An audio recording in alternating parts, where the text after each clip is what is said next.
Greetings YouTube, it is Farmer Ross here with Misty Moon Farms, and today we're going to be going over fertilizers. So my biggest thing, as you probably already know, is soil quality is the #1 makeup of a good farm. And if you have good soil quality, the amount of additional fertilizers that you need is really minimal to nothing. And the way that we build the soil is through compost. And I'll make an entire separate video on just compost. But when you're adding compost, you want to add live compost. So the stuff that you get like at Home Depot or Lowe's or Walmart or something, even if it's in a big bag and it says compost on it, it's probably not very good compost. You want compost to be living, meaning that it's rich with microorganisms. You've heard the saying that in 1 tablespoon of soil, there is more life forms than all the humans on Earth. And that's because there's bacteria, yeast, fungus, protozoa, nematodes, lots of micro and macro arthropods, lots of very small things you have to see with a microscope that are living and being active in the soil. They're taking the inorganic compounds, eating them, and producing exudates. They're producing, poop, for a lack of a better term. And that is what actually feeds the plants. That's what turns the sands and soils into something usable for the plants. So having a rich balance of mainly bacteria and fungus in your soil is absolutely essential for a healthy, strong, vibrant garden. And what you want to do that, there are many ways. I guess I'm getting into composting here, but you don't really add compost for the nutrient profile. Generally it does have some, but that's not the main reason that you add it. The main reason you add it is because of the microorganisms, mainly fungus. Fungus is the best. And so if you are going to add fertilizers, I recommend not salt-based fertilizers. So if you're familiar with modern agriculture or big ag, they used salt-based fertilizers. And what that is, it is the nutrients, the macronutrients that the plants need, like the humans' fats, proteins, and carbohydrates. Plants use nitrogen, phosphorus, and potassium as their 3 main macronutrients. And there are ways to attach each of those molecules onto salt, and that makes it readily absorbable by the plants without having to have a rich ecosystem inside of the soil.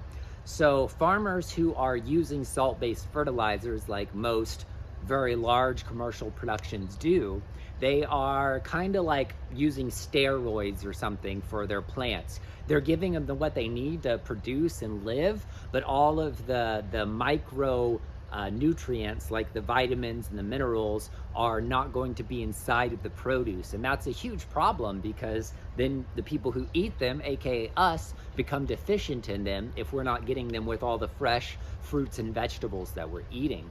So cultivating soil with non-salt-based fertilizers is very important.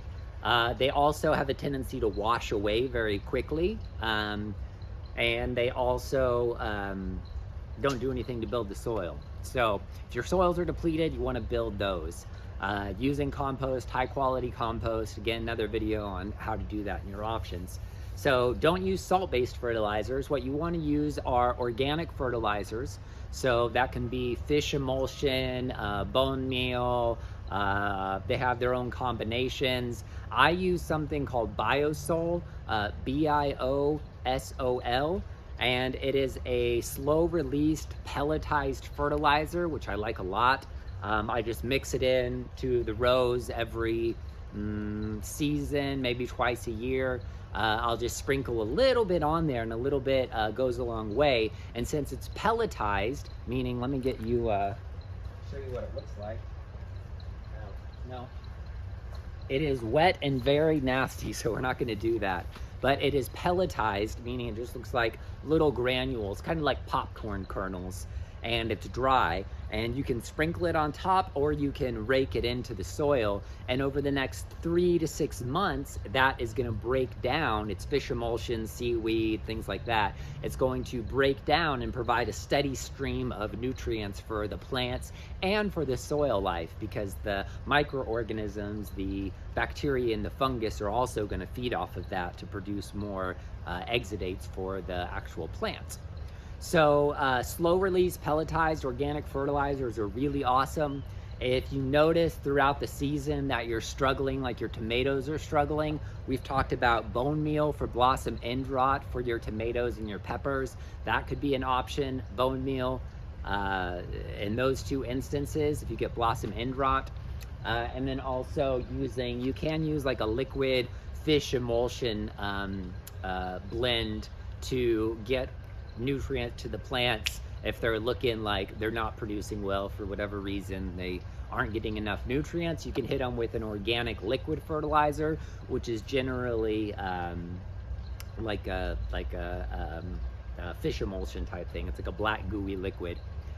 Other nutrients that you can do are worm castings. So I highly recommend, if you're into vermiculture, which is raising worms, to collect your worm castings and use those in your garden. You can use coffee grounds directly into your garden. And those are about the only things that I recommend. First, build your soil, and then if you feel like you need it, then do organic slow release fertilizers. And then if for whatever reason your plants are showing nutrient deficiency still after that, then you can add the quick release liquid fertilizers. So those are the fertilizers that I use here at Misty Moon Farms to produce the absolute best plants, fruits and vegetables that I can grow. The vibrancy of these plants is unparalleled. The color, the taste, the way that they look, their aliveness, their freshness is absolutely top notch. So I'm very grateful, and I am wishing you the best in your growing journey. Bless.